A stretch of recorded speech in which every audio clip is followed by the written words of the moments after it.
Is my audio okay, by the way? You Yes, can you're hear? fine.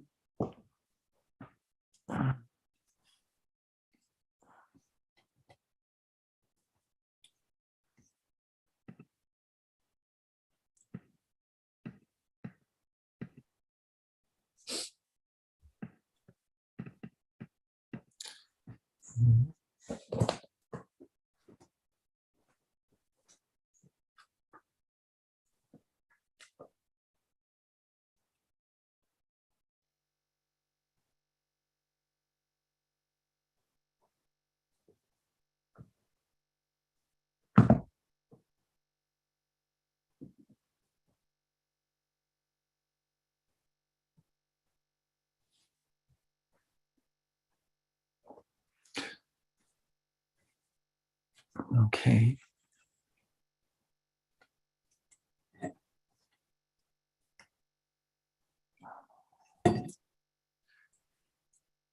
Okay, let us start.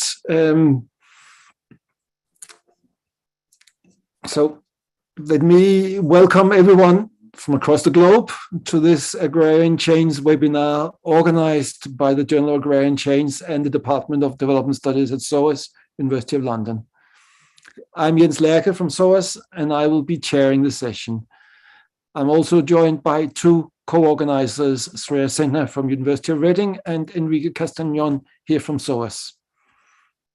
Today, I have the pleasure of welcoming Professor Tony Weis of the University of Western Ontario as today's speaker. Tony is a professor in the Department of Geography and Environment at the University of Western Ontario. He has been engaged in the critical study of modern farming for long.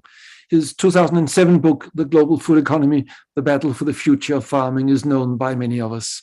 That said, his talk today is more linked, I think, to his study of the livestock industry that he analyzed in his other major book, The Ecological Hoofprint, The Global Burden of Industrial Livestock from 2013. The topic of today's talk is cheap meat and incalculable costs. The webinar is also live streamed on our YouTube channel, and you can post comments and questions in the live chat as we go along. You should know that we are going to record the session. If you do not wish to be recorded, simply don't use your audio and video. And you can find the full program of the webinar series on our website, Agrarian Questions. With that, let us start today's program. Tony, over to you for the presentation, for which you have around 50 minutes. And that's all for me. Over to you.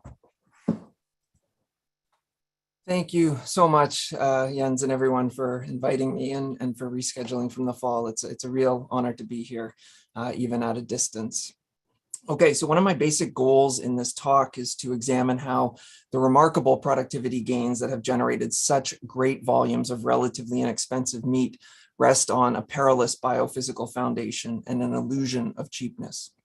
It's important to understand how these productivity gains are subsidized by an array of and undercounted costs and deepening risks, because this underpins a radical transformation of human diets, and because urgently confronting this trajectory is a crucial part of any prospect for rebuilding more sustainable, just, and humane agro-food systems. So I'll begin with a short discussion of some essential context, focusing on the meatification of diets and key aspects of the industrialization of livestock on a world scale. The bulk of the talk is organized into two parts. The first part develops a framework for understanding the spaces and dynamics of industrial livestock production, with a focus on how animal lives are organized in the pursuit of scale, and how this exacerbates or establishes a series of biological and physical problems that are never resolved, but instead get overridden in a range of ways. The second part uses this framework to unpack the immense and wide-ranging costs and deepening risks of this trajectory of production and consumption, with a special focus on how these pathological systems relate to the threat of another pandemic. So the meatification of diets describes the movement of meat from the periphery of human diets, where it was for most of the history of agriculture, towards the center. This has been a powerful development aspiration in the sense that rising per capita meat consumption has been widely held as a basic entitlement with rising affluence, and it's been encouraged by states in a variety of ways. In 1961, the average person on Earth consumed about 23 kilograms of meat in a world of about 3 billion people. In 2020, the average person consumed 43.2 kilograms of meat in a world of almost 8 billion people. Now, 2020 and 2019 were notable as per capita meat consumption dipped slightly on a world scale, down from almost 45 kilograms in 2018, which is something I'll touch on briefly later. So with more than 2.5 times more people, the average person on Earth consumes roughly twice as much meat as the average person just a few generations ago. Further, if the meatification of diets continues as projected, barring future pandemics or catastrophic damage from climate change, by 2050, the average person will be consuming over 50 kilograms of meat per year in a world of somewhere between 9.5 and 10 billion people. In considering meatification, it's also important, and this is something I've placed great emphasis on, it's important to stress that per capita consumption is highly uneven on a world scale, with huge disparities between rich and poor countries and growth fastest in rapidly industrializing countries. For instance, the average person in the US consumes about 120 kilograms of meat per year, whereas the average person in Africa consumes under 20 kilograms, and the average person in South Asia under 10. The average person in China consumed well under the world average in 1980, just around 20 kilograms, but today is well above the world average, around 60 kilograms, and is now by far the world's leader in total meat production and consumption. The industrialization of pigs and poultry has been the driving force underpinning the meatification of diets. In 1961, cattle were the biggest source of animal flesh produced by volume on a world scale, followed closely by pigs, with poultry a mere 12% of the global total. In the next quarter century, world meat production more than doubled, and poultry rose to more than 20% of the total volume. While the population and production of cattle, sheep, and goat have all risen significantly since over this time, the increases over and above human population growth have overwhelmingly come from poultry and pigs, which together comprise about 73% of global meat production. If meatification is to continue on a world scale, future growth will be almost entirely driven by the industrial production of pigs and chickens. The total volume of poultry produced on a world scale incredibly has roughly quadrupled in just the past 3 decades alone, and now accounts for about 40% of the total volume. So from about 10% to 40%. So you can really get a sense of this driver of biggest driver of global growth. Now, poultry production is overwhelmingly chickens. But there has also been dramatic growth in turkeys and ducks, and geese, species whose production is more regionalized. The volume of egg production has grown at a similar but slightly slower pace to that of poultry flesh, in significant part because of its utility in countless processed foods. In assessing this trajectory, one thing I've stressed is that it must also be considered not in addition to volume in terms of individual animal lives. In 1961, there was about 8 billion animals killed for food that year, and a slightly smaller number of animals on Earth at any one point in time. Today, there are over 80 billion animals killed for food every year, so roughly a 10-fold growth. Many more animals are killed every year than exist at any one point in time, because the rate at which animals are grown from birth to slaughter has accelerated so dramatically. Soaring animal populations are also heavily influenced by the surge in poultry, because birds are obviously much smaller than mammals and get turned over so incredibly fast. By 2050, if the present course of industrialization and dietary change continues, that is, if humans keep consuming more animal flesh on a per capita basis, led by chickens, there will be about 120 billion or so animals raised and killed for food every year, more than 15 times greater than a century prior. Despite the staggering scale of this growth and the fact that it constitutes a large and growing part of bird and mammalian life on Earth today, a huge share of total bird and mammalian biomass, fewer and fewer people have any sense of the sort of lives these animals endure. There is a profound spatial and cognitive distancing at work. Cheap animal flesh abounds in high and increasingly in middle-income countries, while the vast majority of people are shielded from the nature of production. And it's crucial for scholars, educators, and activists to try to draw attention to the social and interspecies relations this entails. And this talk will suggest multiple routes into this, including the growing risks of the sort of infectious disease problems we've been living through for the past 2 years.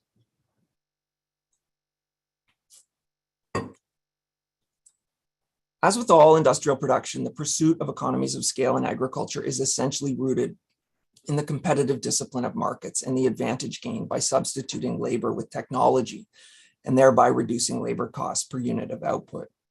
The pursuit of scale obliterates the organizing imperatives and interspecies relations that prevailed over the long course of agriculture, and herding.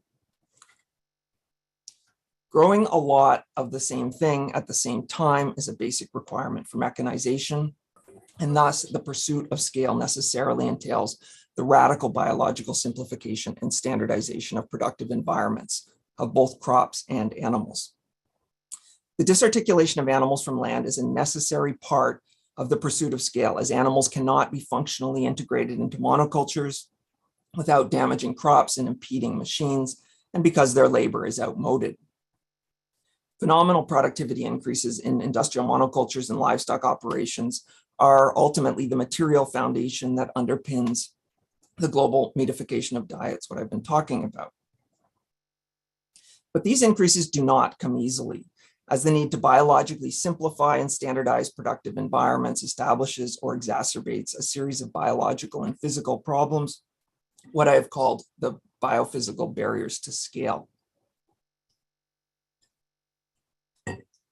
The biophysical barriers to scale in agriculture are never resolved, but rather are perpetually met with applications of various external inputs or biophysical overrides, which entail an array of resource budgets, pollution loads, and deepening long-term risks.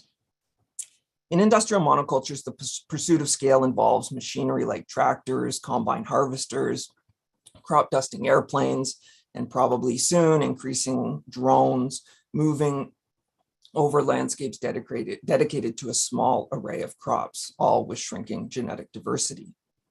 The biophysical barriers to scale include heightened soil erosion, heightened threats from insects and weeds, heightened water demands, and for some crops, declining or insufficient populations of pollinator species, which is an important subject I've recently co-written on a paper on in the Journal of Agrarian Change. These are overridden through fertilizers, pesticides, irrigation canals, pumps, and booms, the energy needed to move inputs and outputs, often over very long distances. So fossil energy courses through the veins of these incredibly productive landscapes, along with greenhouse gas emissions, excess nutrient loads, persistent toxins, and a wide array of undervalued costs and risks.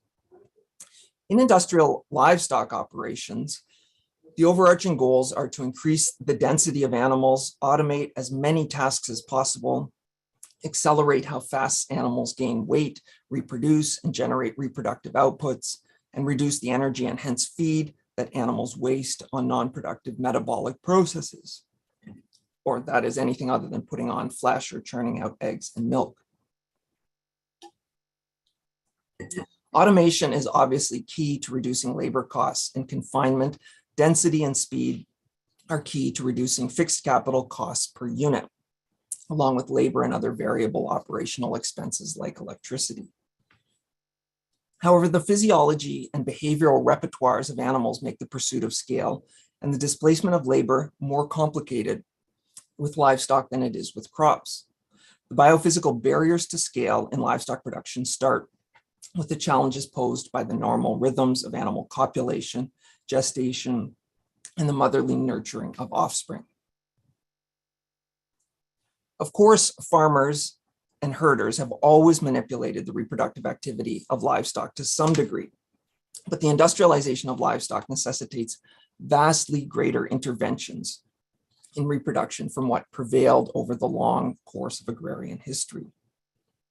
Advances in artificial insemination practices and technologies have gone hand in hand with the specialization of breeding sites and subpopulations, the eradication of mother-newborn relations, and radical genetic changes motivated by the goals of increasing weight gain, lactation, and egg laying. These changes have also been interwoven with a rapidly narrowing control over breeding populations and intellectual property claims on animal varieties. Although artificial insemination does entail considerable and disturbing human labor, it nevertheless greatly reduces the amount of labor from what would otherwise be needed to manage copulation, as well as helping to reduce and simplify the physical space in enclosures. The tremendous acceleration of lives makes insemination a practical necessity as well, since the vast majority of animals in industrial settings are killed as juveniles before reaching sexual maturity, and since the bodies of some varieties are so altered that copulation is not physically possible, even if maturation was permitted. Chickens have been at the forefront of the innovations in reproduction and genetics, going back to the specialization for either meat or eggs. The acceleration of weight gain in broilers is such that they grow from hatch to slaughter in just 6 weeks in industrial systems, while layer hens crank out almost an egg a day, vastly higher than just a century ago. As a result of this specialization, male layer chicks with inferior flesh and slower rates of growth to broilers become uneconomical to raise and are essentially conceived as a waste product to be disposed of upon hatching. And they are variously ground up, gassed, bagged, or discarded, with only a few places establishing modest legal protections here. Accelerated growth in pigs enables them to move from birth to slaughter in just 6 months, and beef cattle, accelerated on feedlots, can now reach slaughter weight in between 1 to 2 years. The inherent superiority of poultry birds over mammals in converting feed inputs to food outputs, and their greater malleability within industrial systems are the fundamental reasons why they have been at the forefront of global livestock increases. The surge in productivity is a momentous aspect of modern agro-food systems, and it's been complemented by various processing and retail innovations, such as the popularization of wings, nuggets, fried breasts, chicken sandwiches, one reflection being just how central chicken is in the competition between fast food giants and the so-called chicken wars. Density is not only central to automation and to reducing much of the labor associated with tending animals, but it also enhances feed conversion, as bodily confinement restricts the energy animals expend on doing anything other than putting on flesh or churning out milk and eggs. It is also necessary to seasonally heat enclosures in some regions for the sake of animal health and to reduce the feed energy expended in regulating body temperatures. With layer hens and dairy cows, animal productivity is further augmented by the manipulation of lighting regimes to disrupt bodily diurnal rhythms.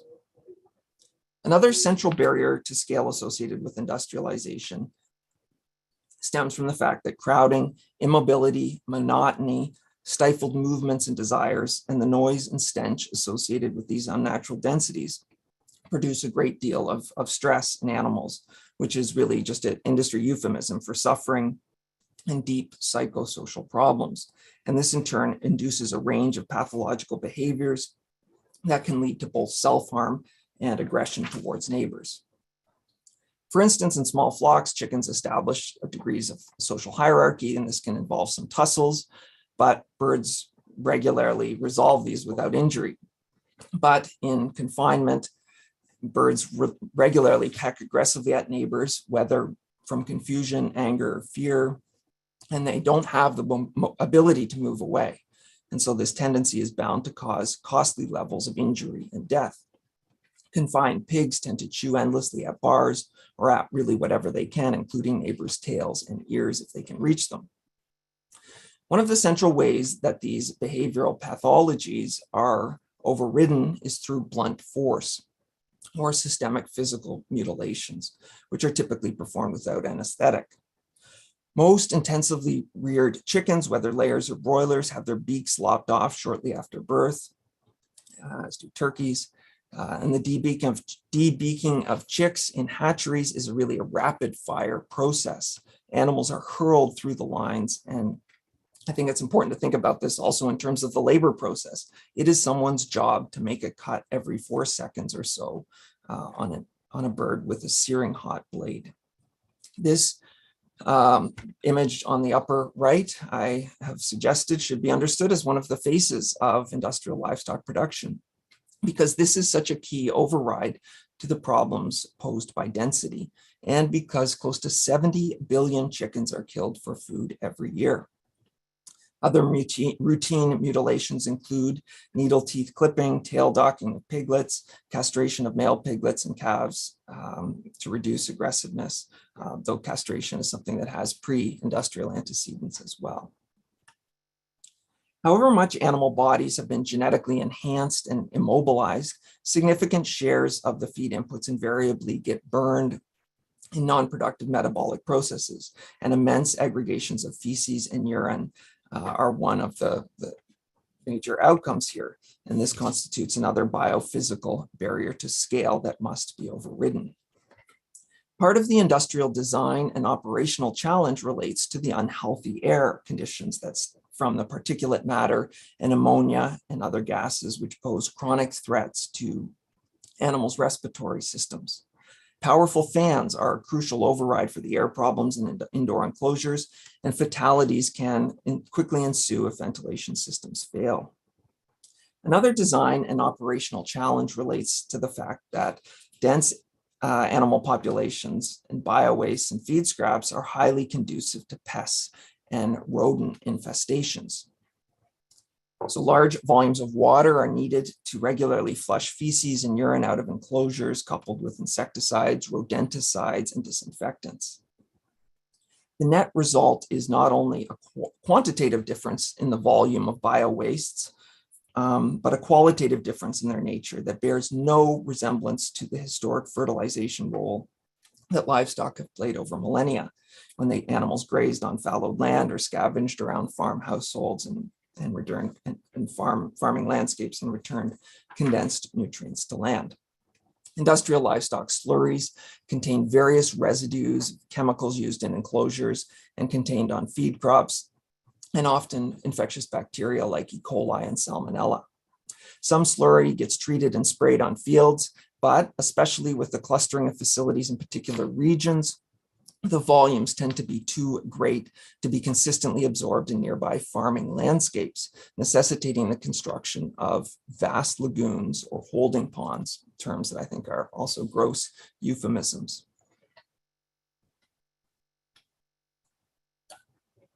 The combination of large populations of immobilized, distressed, genetically similar, and short-lived animals quickly cycling through environments filled with bio-wastes, infectious bacteria, insects, and often rodents all point to another momentous biophysical barrier to scale, the heightened risks of infectious disease.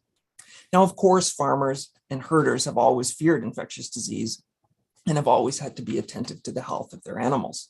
But over the course of agrarian history, animals were raised in conditions that tended to make them hardier and modern animals in modern industrial environments, and allow them to develop more robust immune systems. This includes historically living in intergenerational groups with infants nurtured by maternal care, with mammals nursed and weaned on their own timelines, able to breathe fresh air, absorb sunlight, and having some, or in some cases, abundant exercise, diversity in diets, and social interactions with fellow members of their own species. Infectious disease risks in industrial enclosures can be thought of along three basic lines. The simmering slow burn of a variety of microbes at levels that might impair health but do not cause significant mortality. periodic wildfire-like eruptions of more virulent strains ripping through dense populations of animals, and the acceleration of disease evolution, which I think is akin to a cauldron brewing future variants. In response to the immediate risks, large operations increasingly deploy sophisticated monitoring and surveillance systems to restrict entrance, hazmat suits, and decontamination showers for workers, and seek to limit the potential for microbes to move into or out of these enclosures. Interventions that are increasingly described and actually celebrated by champions as biosecuritization. One striking indication of the slow burn is the fact that there is an expectation of premature mortality that is built into, or it's become a growing feature of industrial design in poultry, or broiler production in particular. Because it's assumed that a small percentage of many thousands of birds in each 6-week growing cycle will die before being shipped off to slaughter, some big broiler sheds now house on-site incinerators to dispose of birds, basically just an anticipated expense to be written off. A key long-standing override for the slow burn of infectious bacteria and viruses is the proliferation of antibiotics and vaccines. The use of antibiotics famously deepened with the recognition that subtherapeutic doses had the side benefit of enhancing feed conversion ratios and making stressed animals somewhat more lethargic. In the US, livestock consume over 3/4 of all antibiotics, most of which gets administered at subtherapeutic levels, so not treating any particular or identified disease. As with animal genetics, the growth of pharmaceutical use is bound up with extraordinary concentrations of corporate power in animal pharmaceuticals. The chronic circulation of infectious pathogens among large populations of young animals with weak immune systems, together with the heavy consumption of antibiotics, gives these spaces their cauldron-like character, a metaphor I used earlier. So basically to describe the fact that there are conditions that are really ripe for microbes to mutate. So the challenge of overriding disease is never a fixed target, but rather it's always sowing further risks. And this is an operational challenge and a cost that extends far beyond industrial livestock operations, which the scope of this should be coming into focus amid this pandemic, which is something I'll return to.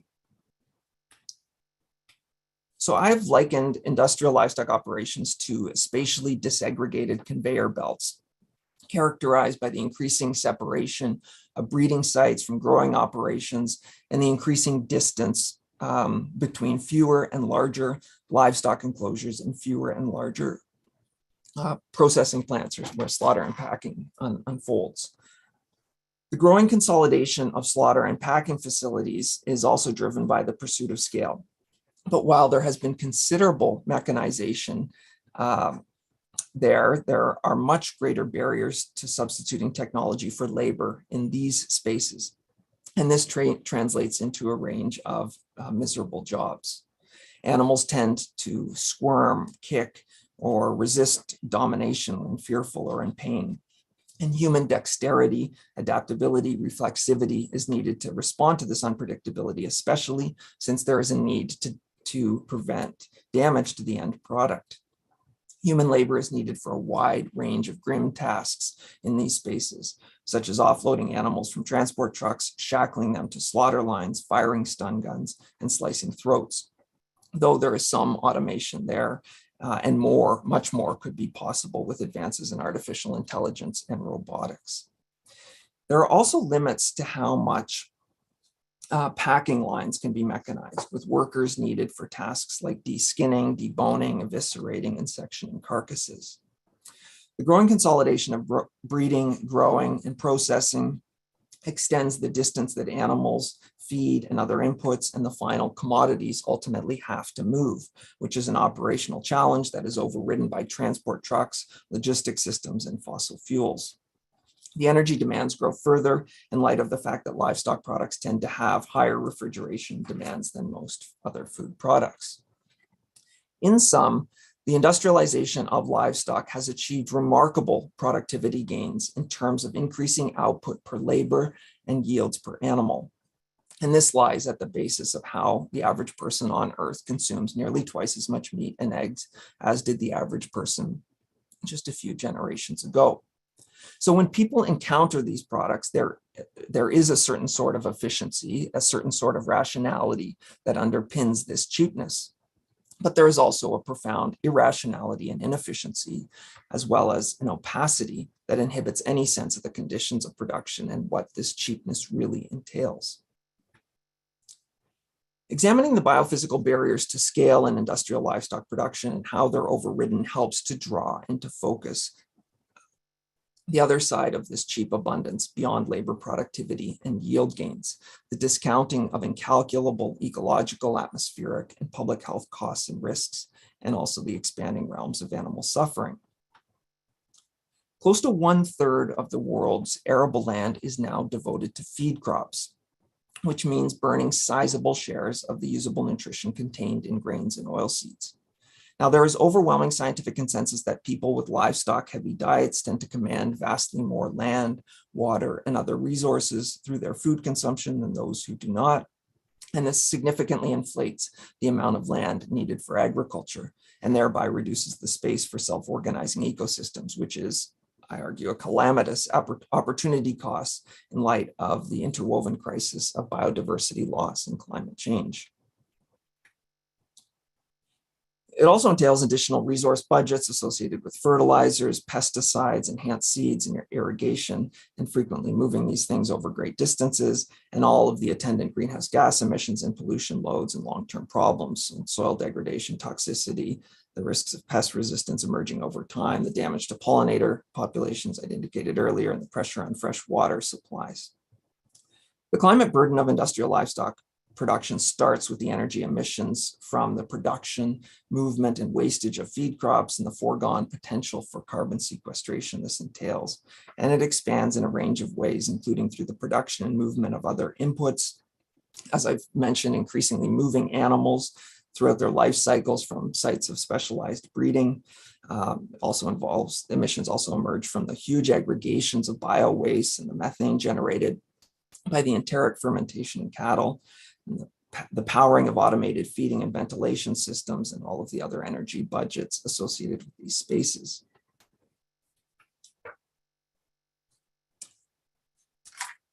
While the energy and emissions intensity of any one livestock shed or slaughter and packing plant is contingent on a range of factors, these spaces invariably amplify the atmospheric burden of livestock products relative to comparable levels of nutrition derived from plant-based sources.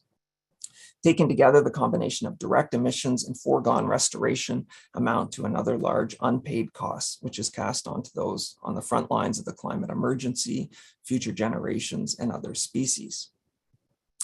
In addition to the global climate burden, animal sheds, cesspools, and feedlots also cast damaging impacts into surrounding communities and landscapes. While airborne particulates and gases like ammonia and hydrogen sulfide obviously get dissipated, concentrations are still such that they have been empirically linked to disproportionate levels of headache and respiratory problems in nearby communities, problems like asthma and bronchitis. They also carry a fierce stench, which can not only adversely affect the physical health, but also the mental and emotional well-being of people living in close proximity to these systems. And I'm just highlighting here a really great piece from The Guardian on this a few years ago and the spread of these spaces in Europe. The immense concentration of feces pose chronic and periodic risks of water pollution. The bright pink toxic cesspools associated with large pig sheds are the most familiar to critics of industrial livestock production, but dairy parlors and beef cattle feedlots also pose especially large waste management problems. There are variable standards for how cesspools are lined, sometimes with as little as clay beds, which translates to varying risks of seepage and occasional rupture, but even more durable foundations can fail or have spillovers triggered by heavy rainfall. The risks of sudden failure are growing with climate change, especially in tropical and subtropical regions facing intensifying periodic storm surges.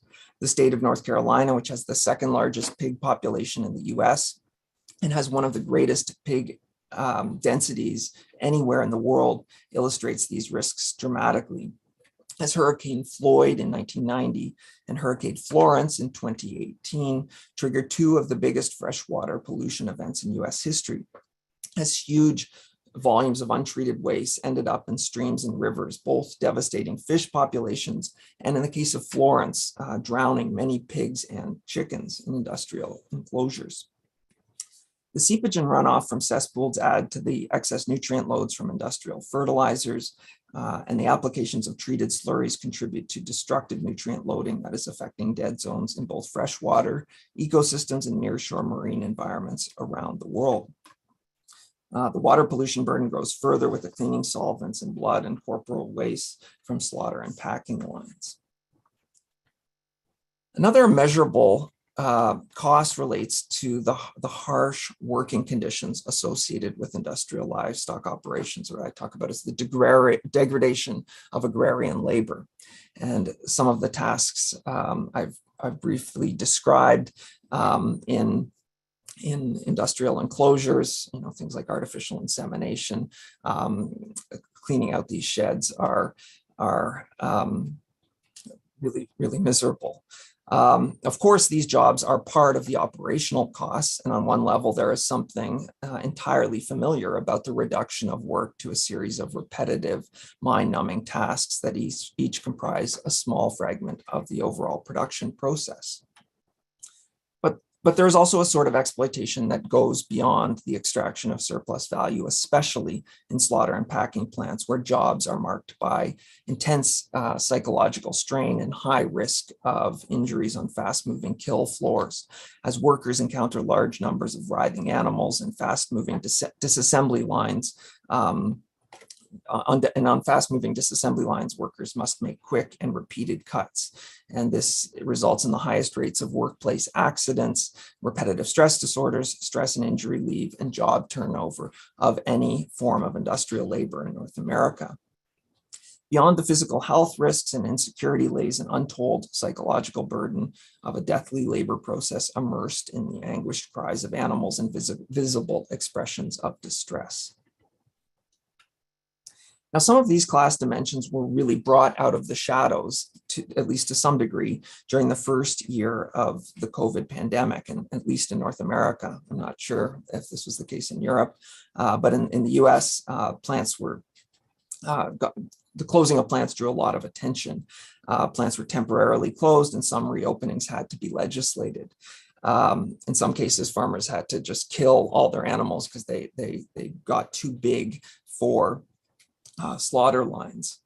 And in this case, the slaughter plants being legislated to be reopened drew attention to the fact that here you have an insecure, low-paid workforce that is basically forced to confront highly risky sites of disease transmission amidst known outbreaks. There was lots of big super spreader. These were big sites of disease circulation, and it's really impossible to social distance in these spaces, and they're moist environments, so all of which abetted the circulation of germs. And again, this drew some popular attention to the laboring conditions. Not really the animal story, but some of the laboring issues here came to light, and there are some legal battles for compensation that are ongoing. Earlier, I suggested that infectious diseases can be thought of as a sort of slow burning problem for industrial livestock production, as these environments make animals prone to infection, and the densities greatly increase risks of rapid transmission, with the potential to race through these spaces like wildfires. And then beyond the wildfire risk lies the omnipresent risk of more virulent and transmissible variants emerging in this cauldron metaphor. These risks get partly overridden in a range of ways, with costs that are operationalized, most notably the proliferation of antibiotics and vaccines, as well as the mechanisms associated with biosecuritization. However, most of the immediate and long-term risks associated with infectious disease are not absorbed by the large-scale breeders, growers, and processors.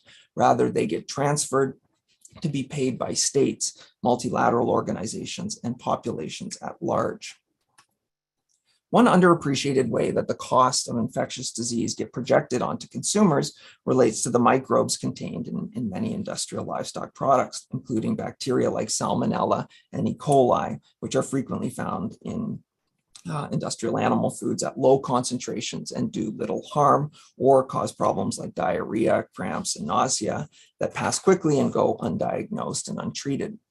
But sometimes these reverberate in public and private health costs, and from time to time, greater concentrations of more virulent strains necessitate mass product recalls.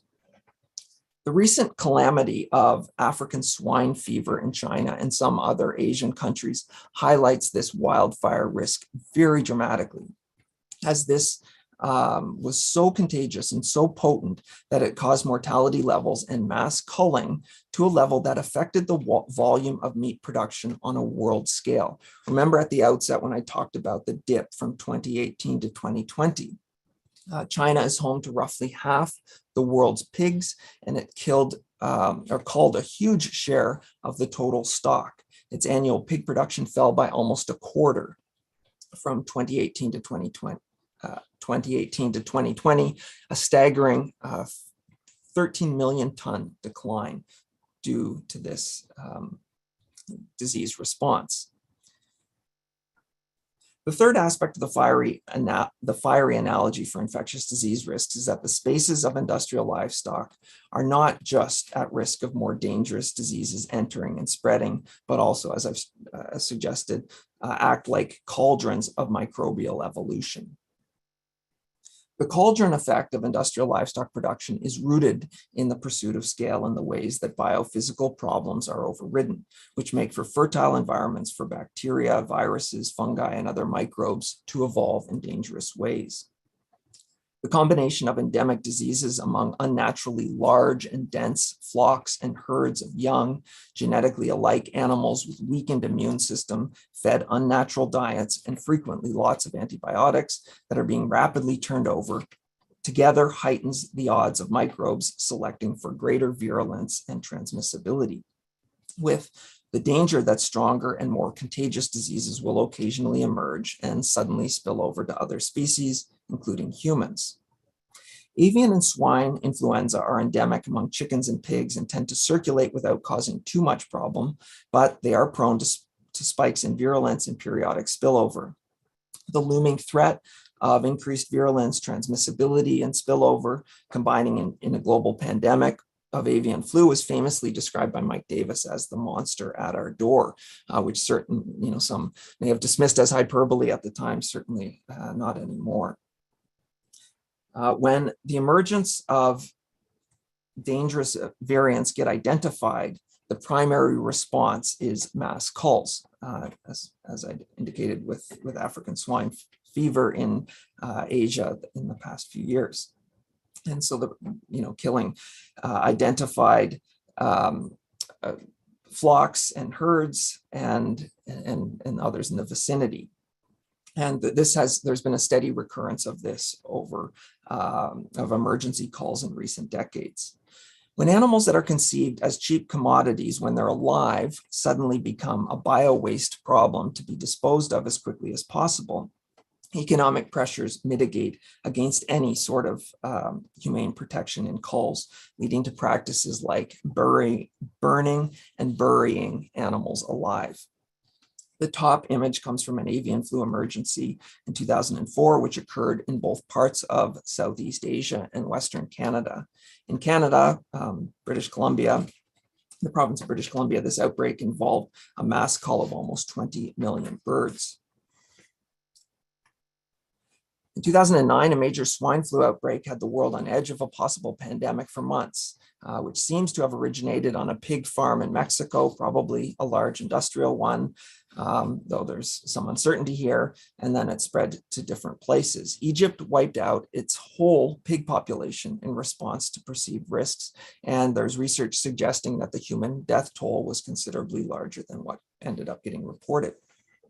In 2015, the US had a very serious avian flu scare that involved a series of mass culls. And the subtitle in this story describes how some farmers resorted to using fire extinguisher foam to kill off infected flocks. Now, the monster of avian flu, as Mike Davis put it, really seems to be peeking out from behind the doors at various points in the COVID pandemic. In both 2020 and 2021, COVID has obviously dominated our attention, but a number of avian flu scares have resulted in calls in many European and Asian countries, highlighting this ongoing long-term risk.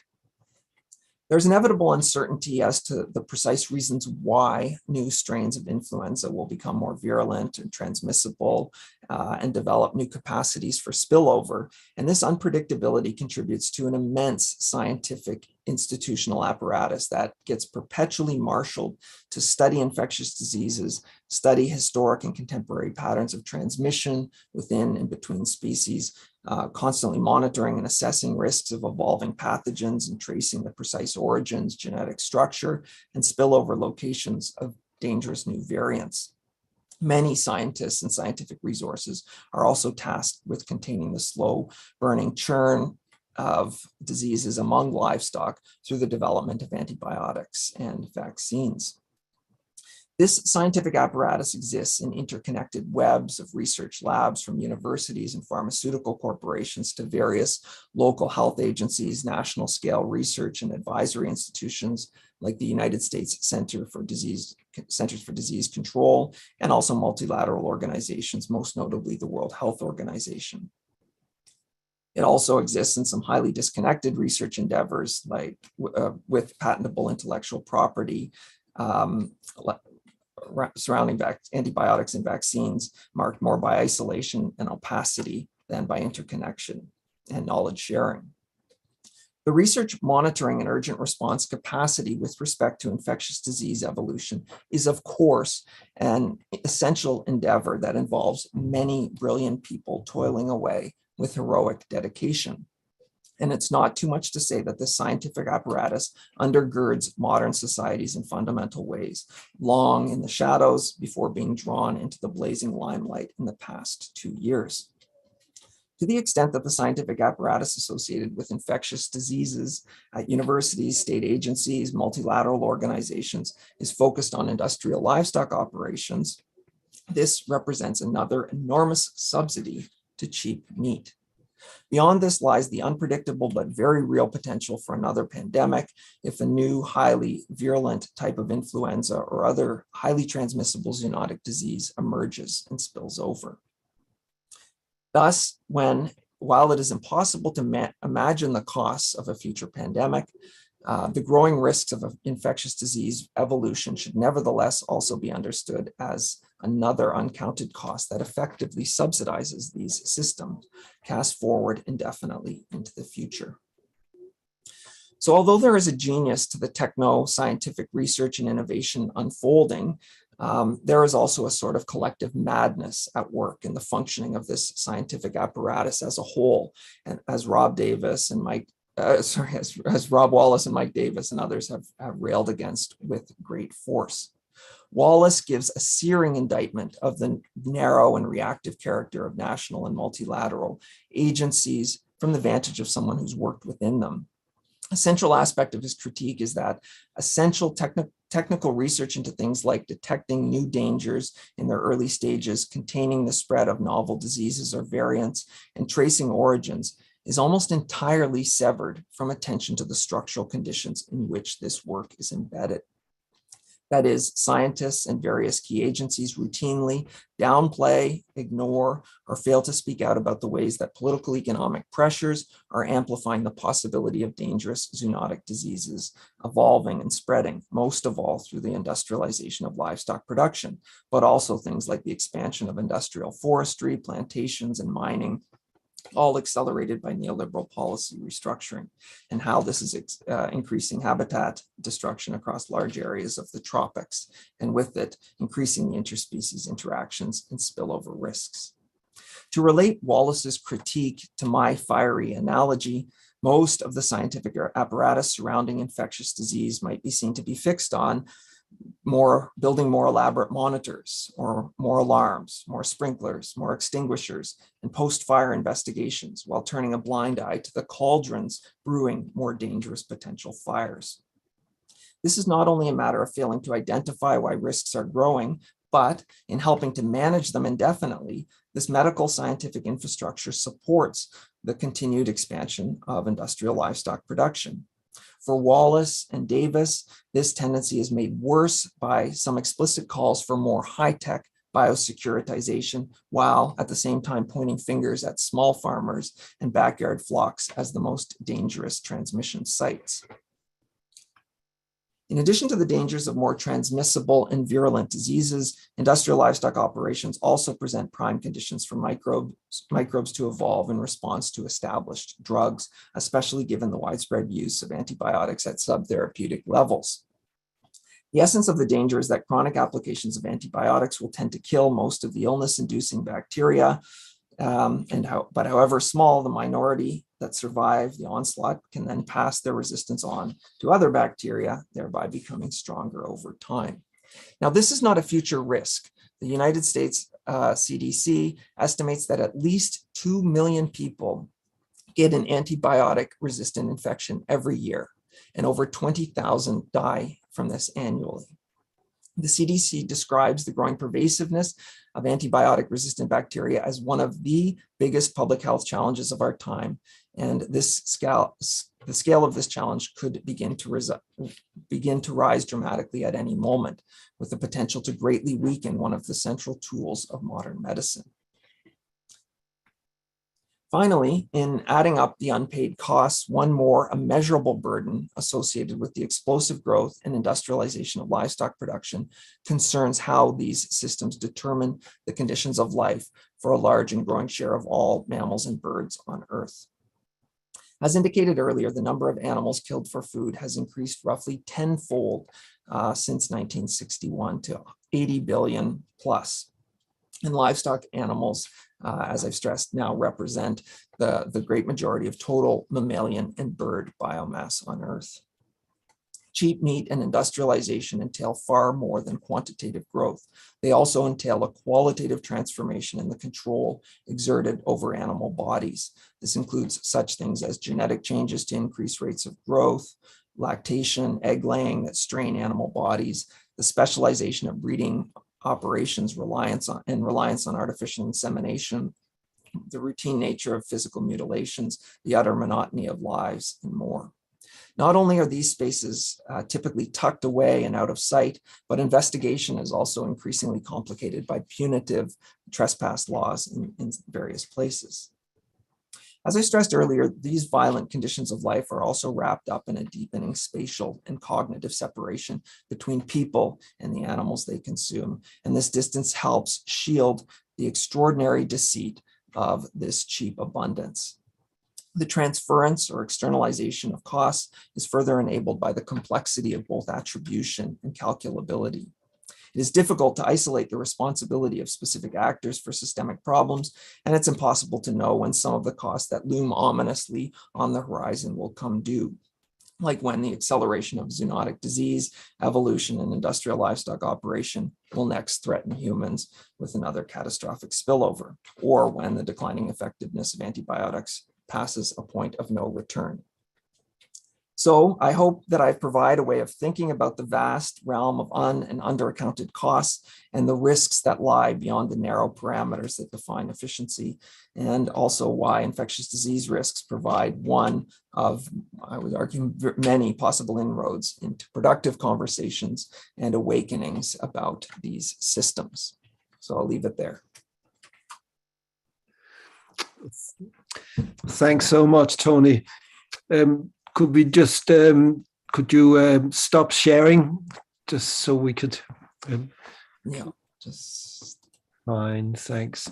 No, I thought that was really a fairly appalling but very convincing analysis of the cheap food industry and what's going on, and it's both for animal welfare, for for human welfare, for maybe even also for just the costs that this entails for governments and therefore for population at large. It is quite extraordinary, the picture you've painted here. Now it's time for questions and answers, and people, participants, can simply raise their hand using the standard raise hand function, or they can flag their hand like this, flap their hand if for some reason they can't do anything else, or they can also get in touch with us through messaging. And of course, they can also put messages and questions or comments on the chat. But if I should just start with a couple of very simple questions, so at least sort of at the face of it, very simple questions. Tony, why do you think that this system is allowed to continue when actually it is extremely costly? Is it simply that the few major producers are so powerful that they overrules the cost, that from the point of view of governments, it just doesn't seem to make sense? Is it simply that, or is there more to it than that? And what would a strategy to move away from such an extreme way of producing meat be? Okay, so start me off with a big question. Yeah, the question of why it continues. I mean, there is the extraordinary power of not just livestock, but also the grain processing, the grain and oilseed giants. One of the things I've stressed is that livestock has this really important role in profitably absorbing chronic surpluses. So the vast surpluses that, as industrial monocultures were booming, the growth of livestock provided a way of adding value while adding value and absorbing that surplus. So I think that is one really important aspect here. In terms of some of the other motivations, I think, and why states have held this as an aspiration, I think that there's a range of reasons why meat has been venerated in different cultures, often in context of relative rarity through agrarian history, and some of it relates to just flat out palate pleasure and the way that things like fast food giants have manipulated that. So I think it's a very complicated story that relates to that relates to long patterns of cultural valuation of meat in context of scarcity, and I think the surplus, the profitable surplus absorption of grain and oilseed monocultures is another really important and underappreciated aspect here, that it enables, there's this nutritional wastage that I've stressed is a fundamental part of this system. And that because, livestock products are valued, it enables that structural wastage, or that what some food system scholars have described as a net nutritional drain.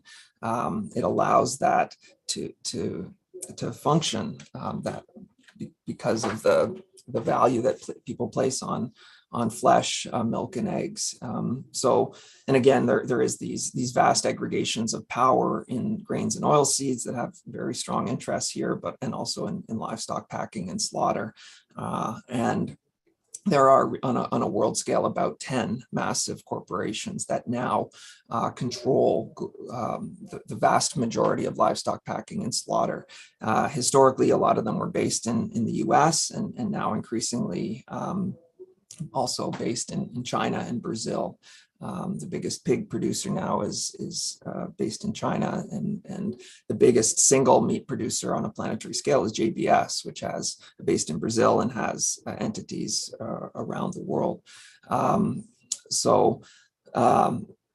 Obviously, there are extraordinarily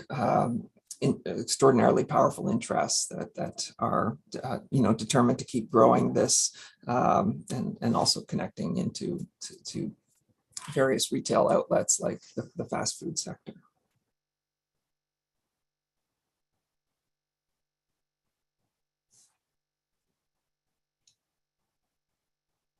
Thanks, Tony.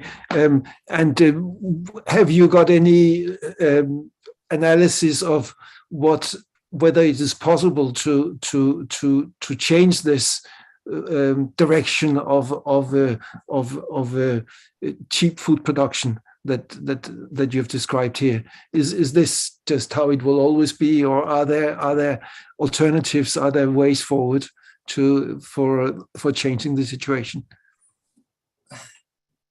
I mean, I think this was one of the great conclusions of the ISTAD report when it came out. Was that this system is utterly destructive, and it is productive in certain ways. It's highly productive in terms of labor, output per labor, and it's extraordinarily productive in terms of yield, so output per plant and animal. But that doesn't mean it's more efficient than other ways of organizing agriculture. And the ISTAD report, it was when it came out in about a decade ago, it got some headlines that basically saying this system is, and the ISTAD report drew upon hundreds of scholars around the world, scientists, social scientists, and basically the analysis got swept aside very quickly by governments and multilateral agencies.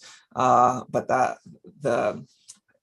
think the basic argument one of the basic arguments was that industrial agriculture is productive in certain terms, but that doesn't make it more efficient.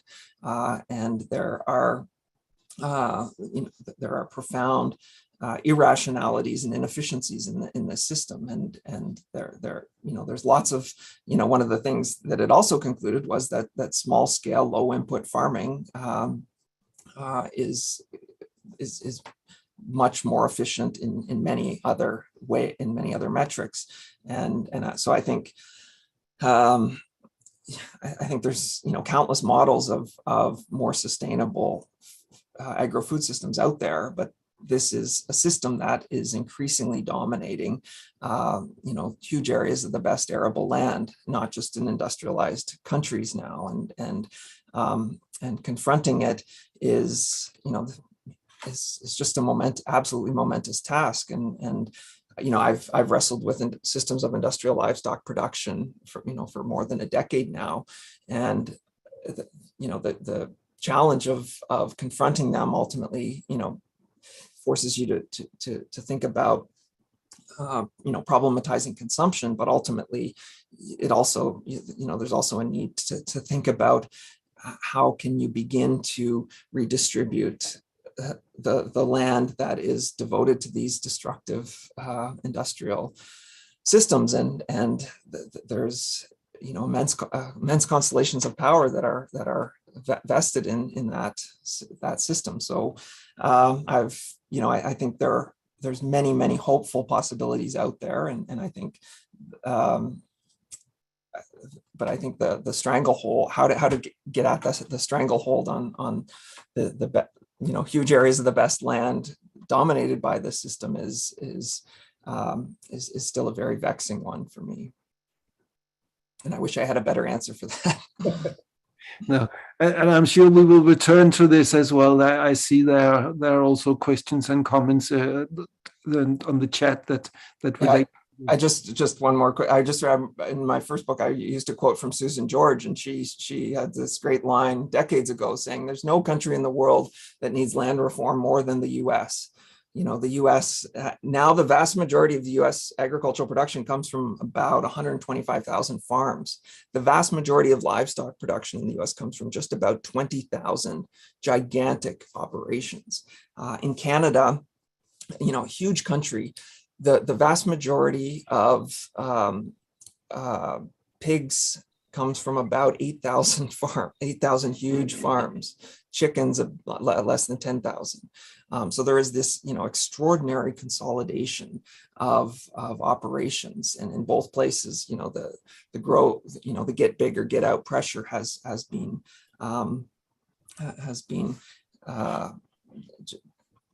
incredibly powerful. And how do we begin to reverse that is again something I wish I had a better answer for.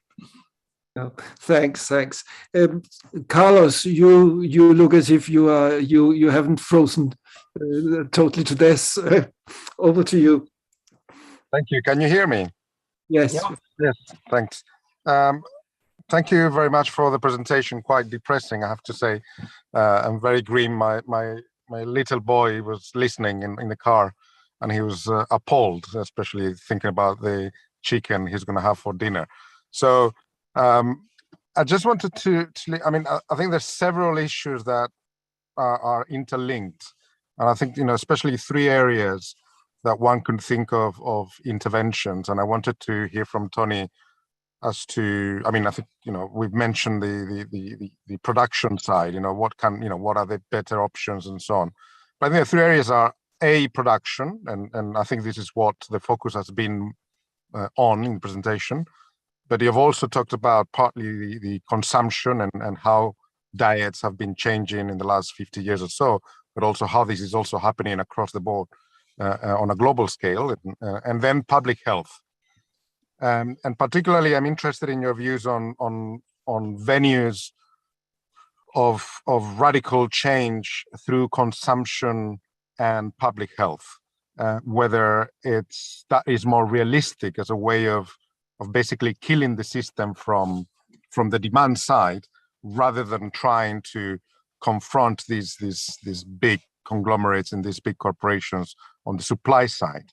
So would you think that the demand side, and I'm thinking here medium, long term, is a more effective way to sort of beat the system, and therefore basically confronting the consumption of meat on a global scale, and on what do you think would be more effective in that regard, and whether public health interventions can be one of the ways.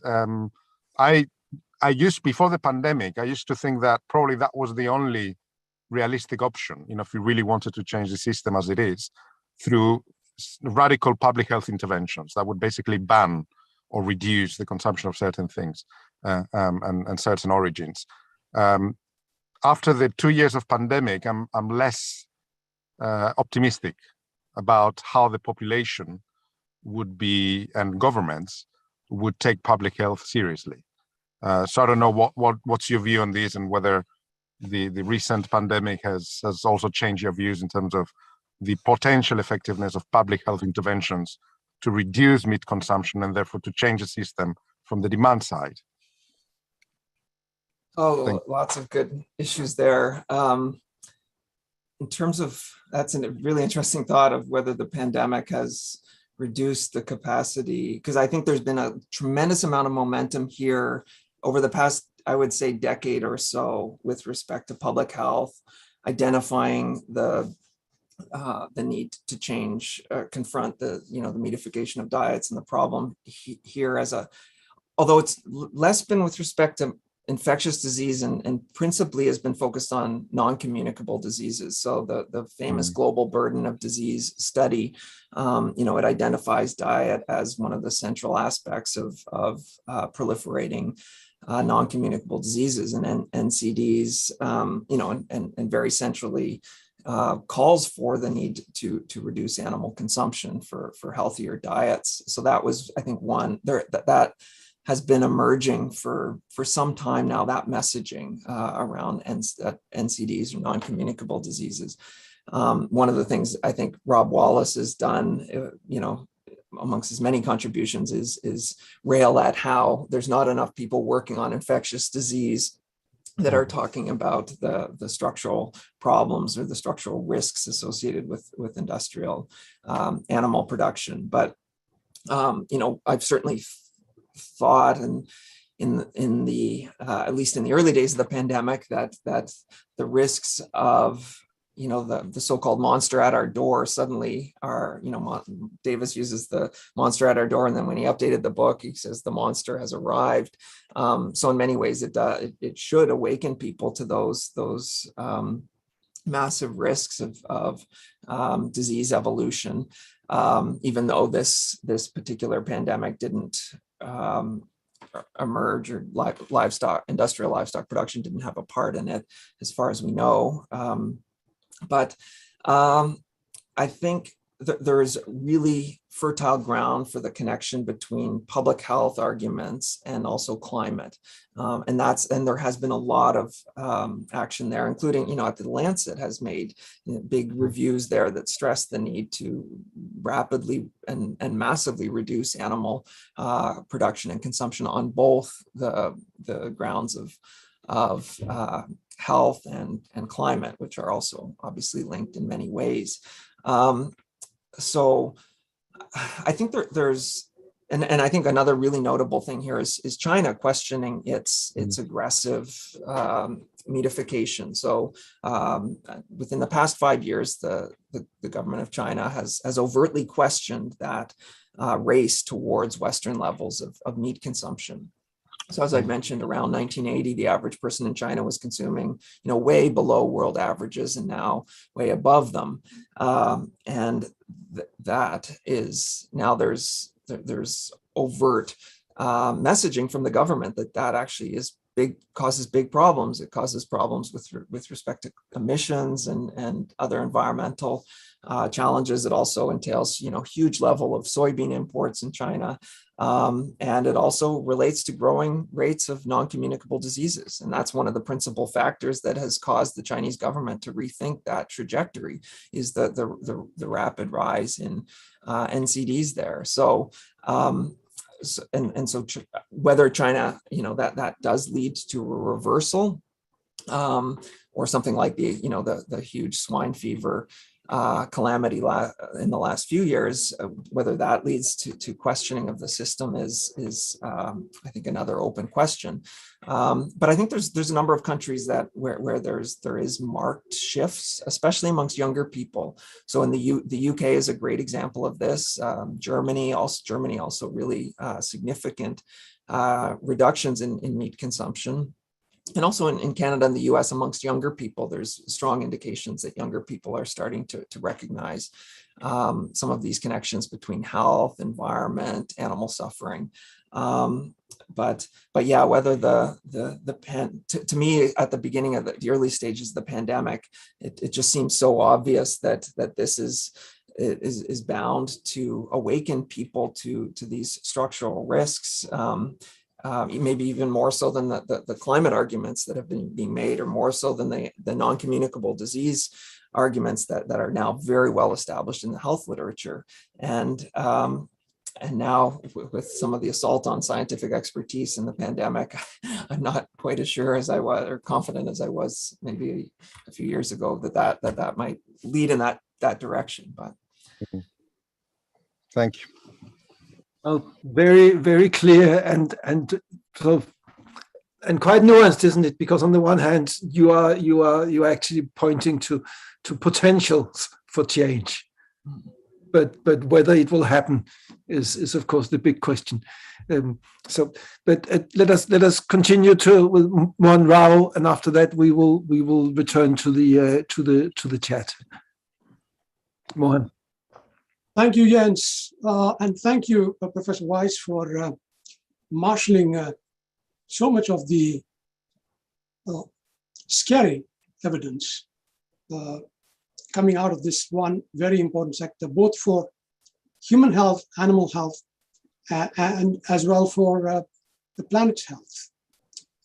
As I sat here thinking about the several ways in which harm is being produced by this one industry, And like any of you, like Jens, for example, with his questions, becoming more and more concerned, excited about what we could possibly do about this range of problems, I was struck by how general this problem of externalization of costs has become throughout the economy. It's not confined to any one sector. It is all over the place. Who is to say that the IT sector has not externalized many of its costs, not least from regulatory capture of the entire government, right? Regulatory capture is the mantra, is the fact, central fact of the relationship between state and capital in the age that we live in. Now, given that range of challenges, and given obviously also the fact that demand and supply sides are profoundly implicated, and this is most obvious in the case of the meatification of diets, but it's also true in many other cases.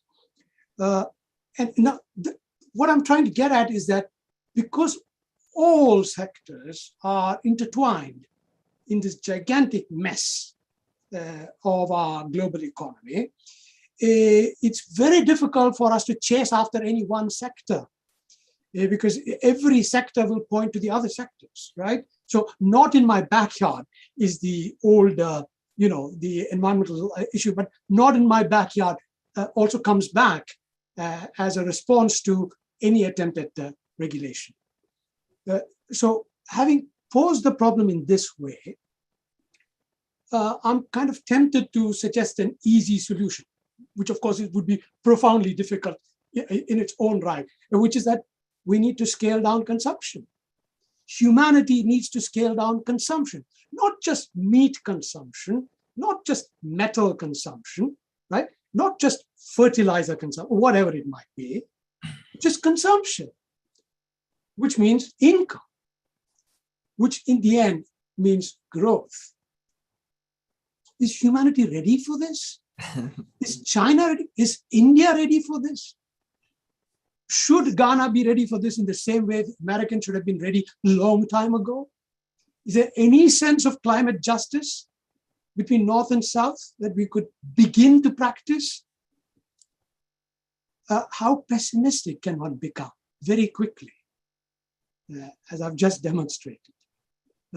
So my point is this. My point is that, yes, there are many very specific issues connected with the meatification question, right? Or which don't generalize and which have to be addressed at the level of this sector. And that's what you have tried to do in your talk as well. But there's also this big 800-pound gorilla in the room, which is consumption, growth, general economics, and international competition too in that regard, right? The biggest boast of Prime Minister Modi is that he wants to produce a $5 trillion economy within the next whatever, it depends on the day of the week, how many years or months he has in mind to achieve that target. So my point then is we need in some sense to tackle both sides of this issue, both the sector specific concerns and this much more general malaise or disease that the whole economy, the whole way of life suffers from. Thank you. I couldn't agree more with that. And one of the things I've tried to stress in my writing is not to treat this as I think it is one particularly important dimension of degrowth and radical, the sorts of radical ecological and social changes that humans need to make. One of the things I try and stress, though, is that this can help us think about ways of organizing nature, how the logic through which productive environments are organized and the irrationality through which productive environments are organized. And also, obviously, as you'd indicated, how this relates to unsustainable levels of consumption. So I think this is a particularly important sector on many levels. It's huge climate implications, a huge share of the world's arable land. As I've stressed, a large and growing share of all mammalian and bird life, infectious disease risks, it bears on non-communicable disease, many reasons why seeing this is as something that needs to be urgently confronted. And it's why I've spent so much time thinking and working on it. But I absolutely concur that it is one piece of much bigger transformations. I just think it is one particularly valuable piece that has can help awaken people not only to the problems in our agro-food system, but the pathological ways of relating to this planet and to other species. But absolutely, I see it as one really important starting point in broader struggles for degrowth. And I think, as I started out with today, I think it's really hard to conceive of our radically rebuilding more sustainable, humane, and just agro-food systems without confronting this beast. But that is, to me, something that can open up into wider consciousness or wider awakenings, rather than sort of leading down a tunnel to focusing solely in that. Although that again has been the big focus of my own work. I absolutely concur with the spirit of your comment. Thank you. Thanks. Let us go to the chat. Enrique, could you enlighten us what has been put into the chat? Sure, Jens, no problem. So 2 questions from Kesia, and if I may, one of my own, a very quick one. So from Kesia, the first one is related to the role of academics. So she asked, what can academics do in this respect? Is it a problem of funding? Is it like we need more research on this topic? Particularly if there is sort of corporate control on the funding, so limiting this effort. So that's one. And the second one is if you have any faith in the antitrust reinforcement from the Biden administration in terms of tackling the monopolies in this sector. So that's from Kesia. And for my own, is just, what you describe as workers facing not only high levels of exploitation, but also very traumatic kind of experiences. So if you could elaborate a little bit more on the views of workers who work on those factories, how they sort of frame this kind of situation, and perhaps in the profiles of the people that work there, is it like undocumented people? If you could say something about that, I think I would appreciate it. That's it. Thanks. Okay.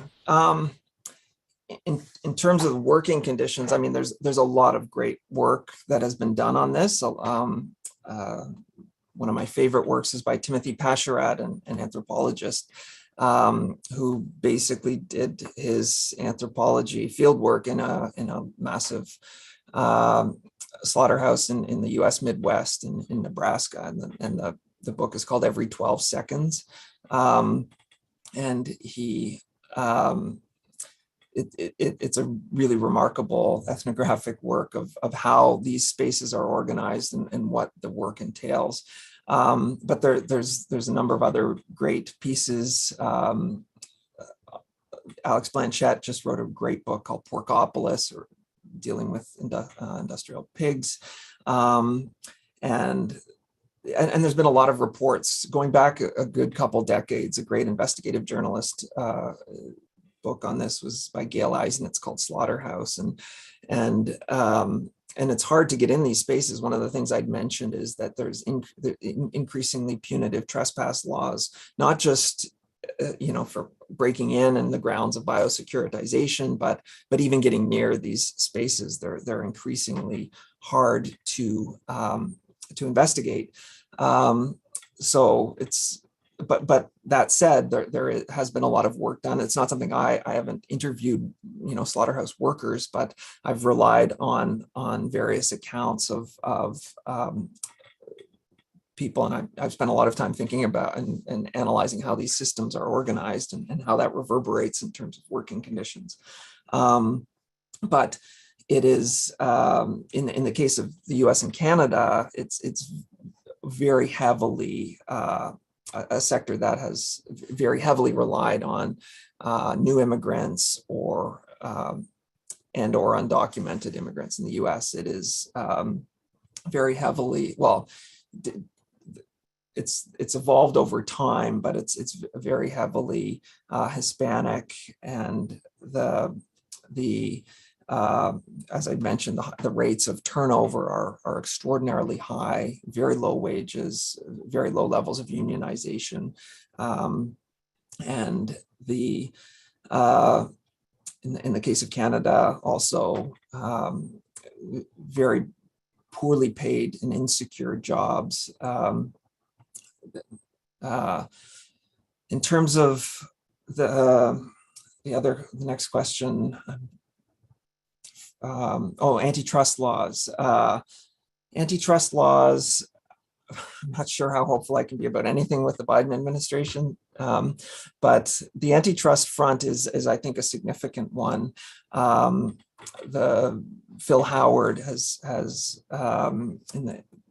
he's done great work on corporate consolidation in the agro-food system, and one of the things he's stressed is that once upon a time, a century ago, the U.S. government did intervene significantly through antitrust legislation to break up immense concentrations of corporate power, and that it has failed to do so in recent decades, and whether that tool could be mobilized again is, as I think, an open question. In the case of the slaughter and packing giants, as I'd indicated, on a world scale, there are really about 10 that that dominate the scene, and these have increasingly global reach, so they operate in many different places, and so the antitrust laws, that they would have to. I don't know if one single country could take that on, but I think it's certainly a front that's worth working towards. And in the case of animal production, one obvious front is the incredible consolidation of slaughter packing. But there's also, two other things I'd mentioned is that there's incredible consolidation of power around animal pharmaceuticals and around animal genetics. Who owns the modern varieties of animals? And with that ownership of genetics, also the control over breeding spaces is very narrow. So the antitrust, I think, needs to deal with multiple sectors here. And then, but whether I'm hopeful about the current conjuncture in the U.S., I'm not exactly optimistic there. But I certainly do think it's a front worth pushing. And I forget the first part of the question. If you could, it was about the role of academics. The role of academics. I mean, it's something I've wrestled with unsuccessfully for more than a decade. I mean, as I said, these systems for me are one of the most fundamental things that needs to be confronted if we are to transform our agro-food systems into more sustainable, equitable, humane forms, and for me, it try and present rigorous analyses and try to communicate them as broadly as I can. And I do think there is a real intersection here amongst people working on these systems with respect to environmental impacts and with respect to public health. And to some extent also, drawing attention to the conditions of animal life. And so, for me, the public outreach really has always tried to stress all of those issues. And I think, I never want to leave out the conditions of animal life. And sometimes I think in some of the discussions, the focus has been on climate impacts. And, the recent IPCC report on land stressed, and I'd highlighted one quick quote from a lead author on that report highlights, the disproportionate role that livestock plays in agricultural emissions. So the climate story has got more and more attention, really going back more than a decade. In 2007, the head of the IPCC said, one of the biggest single things someone can do from an individual level is to reduce meat consumption. Like that's been in the public discourse for some time. And as I said, I think there is this growing momentum around public health, non-communicable diseases, and hopefully increasingly also infectious disease risks. But for me, I always also want to stress the conditions of life and also how they reverberate on the conditions of labor. Thanks. Let us continue with Nigel. Thanks, Jens. So Nigel Jeffrey, also I'm studying at SOAS, and I've been working on this area as well for a long time. And I think whilst I too would like to prioritize animal welfare, my conclusion is that that's not going to be the way in to solving this problem, because most consumers don't share that concern. However, and so it's, for me, the way in is through self-interest, perhaps, and climate change might be one of the self-interested ways in. And so the UK Climate Change Committee has set the target of 20% meat reduction by 2030, 35% by 50. And so somehow, if they're going to meet that target, they're going to have to persuade consumers to reduce their meat consumption in order to mitigate climate change. But the other point you touched on, and I'd like you to say a bit more about, because I suppose I've almost given up on the current adult generation. I think we are a lost cause, and that the other way in is actually through children. And it was very interesting to hear, I think it was Carlos said that his own son listened to the lecture, was horrified and starts thinking about, does he really want to eat that chicken that he's going to be fed tonight? And I seriously think that is a way in, because whereas we're all thinking rationally,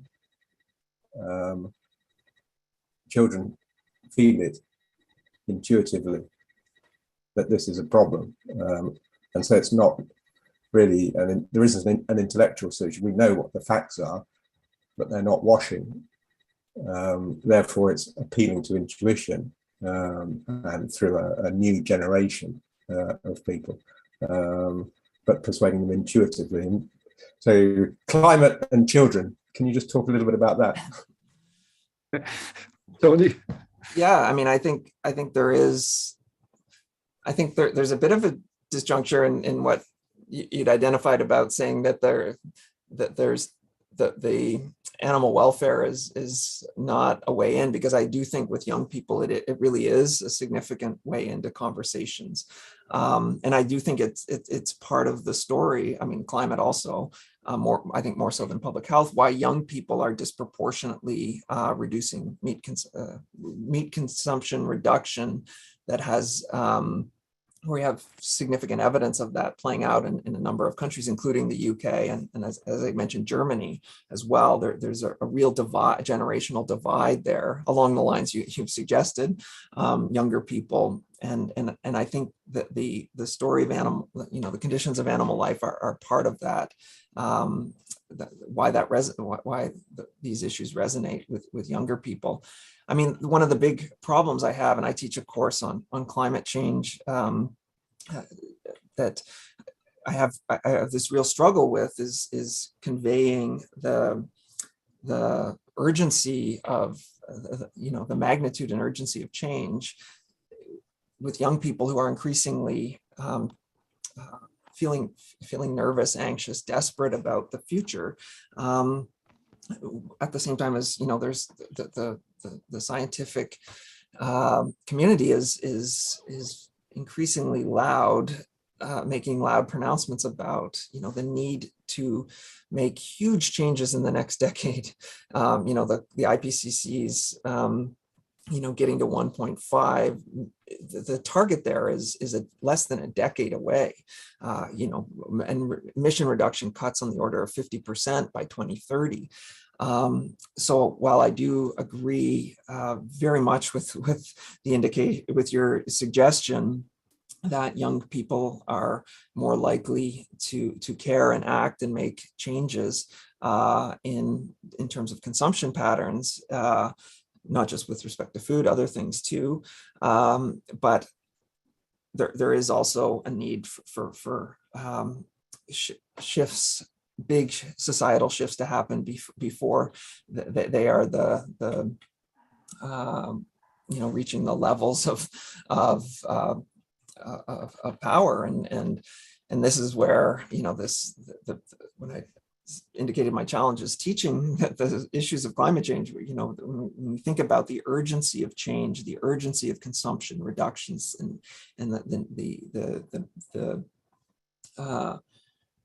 the magnitude of change that is being called for to have any hope of keeping warming to 1.5 degrees,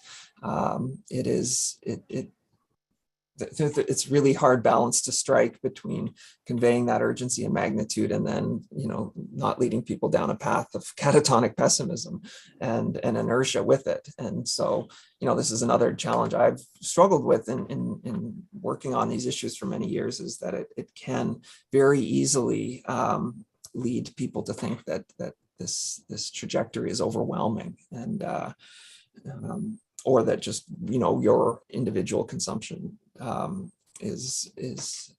doesn't matter. And one of the things I try to balance is the importance of thinking about individual consumption decisions, but not losing sight of the broader structural context that they're embedded in. And so it's not enough just to change your consumption patterns. You also need to be struggling in various ways against this dominant system. And as I said, after working a decade or so more on this particular industry, I'm still struggling with the best ways of communicating and getting across these urgent how best to communicate the urgency of change is something that I still find elusive to some extent. Yes, and I think we have had several contributors here to the discussion that have pointed out the enormity of the change required. Indeed, I think Shreya will update us now on the chat. There are several questions and comments in the chat. Shreya, over to you. And this probably will be sort of where we will end. We still have 5-6 minutes left of the 2 hours, but this will probably be the last contribution. Shreya? Thanks, Jens. Thanks, Tony, for that presentation. So I'm just going to read a few the comments in the chat, and then I have a question of my own. Katie asked, what do you think is the role of policy for this issue? She's thinking of the US Farm Bill, which regulates and subsidizes many of the farming activities in the US. So, how can this be targeted? And also, again, she was asking about the role of academics in doing this. I think Kezia also pointed to the possibility of litigation in Europe and how that might be an effective channel. Judith here is asking about consumption. So it would be interesting to look at what it is about meat consumption that is attractive to consumers in China, which until recently plant-based diet. And we need to make plant-based diets attractive to consumers and can be learned from the Chinese experience here. And I had a question of my own, which is just a little bit different and has something to do with the sort of world scale of your argument and your analysis. And I think, as Mohan was also asking his question, of course, what you were describing to us was really, something about global capitalism, in general, and global capitalism is uneven. And, and I just kind of wondered to what extent, the uneven sort of geographies of production and consumption, the uneven sort of, kind of social relations. So in the sort of broadest sense, I mean, to what extent does that can work itself into the sort of argument that you're making. So yeah, I'd really love to hear your thoughts on that. Thanks. Thanks, Jens. Okay. I mean, that's one of the points I started off with very briefly today. I concede that it was too brief, but the uneven dimension of consumption is something that I've placed emphasis on in other, well, in a lot of the writing on the subject. And I think, I think I talk about this as something that reflects global inequality, and because of the immense environmental burden associated with it, it both reflects and magnifies global inequalities. So I talk about it as, a vector of degradation and of inequality. But I think, how these spaces are organized, it is very much about the logic of capital. And that's one of the things I try to convey, is that it's not about an American logic. I mean, a lot of the key innovations emerged in the US, but a lot of the dynamism in terms of technological innovation is located in various places. If you haven't heard of China's hog hotels, do a Google search on the hog hotels. These are, pig enclosures on a scale you would not believe. And they are multi-story, as that a very euphemistic term indicates, incredible concentration of pigs, and part of the justification is biosecuritization. And as I'd indicated, some of the biggest processing and slaughter processing giants are now based outside of North America and Europe. Brazil, JBF, and there's some other giants based in Brazil, WH Group in China, and also a huge Thai giant. So I completely concur that there is an extraordinary unevenness to the production and the consumption story here. But when we look at the organizing logic of how productive environments are organized, I think there is. I think there's a lot of basically there's an overarching pressures driven by the competitive disciplines of capitalism. And again, this is something that when you look at the history of innovation, from genetics to insemination to the physical structures of enclosures, a lot of those did emerge in the U.S. context. But again, the fronts of contemporary innovation are far more multi-sided than that. And that's one of the things I try and wrestle with is, what is the logic through which these environments are organized, and where is it leading? And I mean, some of the fronts here are absolutely incredible. I think, I briefly mentioned kind of in passing artificial intelligence and robotics, but I mean, I think that's one of the fronts that could well play out in these spaces in the coming decades, as part of that pressure to substitute labor with technology and capital. In terms of mechanisms, I think the point of antitrust that was raised is one front. The point of something like the U.S. agro subsidy regime is another important thing in the U.S. context. The most extreme polarization of subsidies anywhere in the world. The top 10% of farmers gets over 3/4 of all subsidies, and the subsidy regime is very much lionizing scale. Basically, the biggest producers get the most of the subsidy regime, and there's been great work done on that. The Environmental Working Group in the U.S. has done fabulous work looking at who's actually getting this and what is it, what are they growing, and I think that's all part of that chronic surplus regime. And again, I've stressed, livestock has this crucial role in profitably absorbing surplus production, and that surplus production is also inflated, I think, by the subsidy regime. So the nature of agricultural subsidies in the US is the sort of worst case model of that. But, other countries, I think that's also a really, really important front for policy is to challenge to challenge the nature of subsidy regimes and orient them towards, small scale and agroecological practices, not going to the biggest and most industrialized producers. Another front is the in terms of policy is the public health front. Now, what forms that could take is really hard to gauge, because I think the idea of absolute regulation around foods is going to be a really difficult thing to conceivably legislate. But I mean, there is growing momentum on meat taxation. So trying to model things like tobacco and alcohol tax, excise taxes. So basically trying to recognize the public health burden, the environmental burden, and say there's a need for excise taxes. So prior to the point of consumption,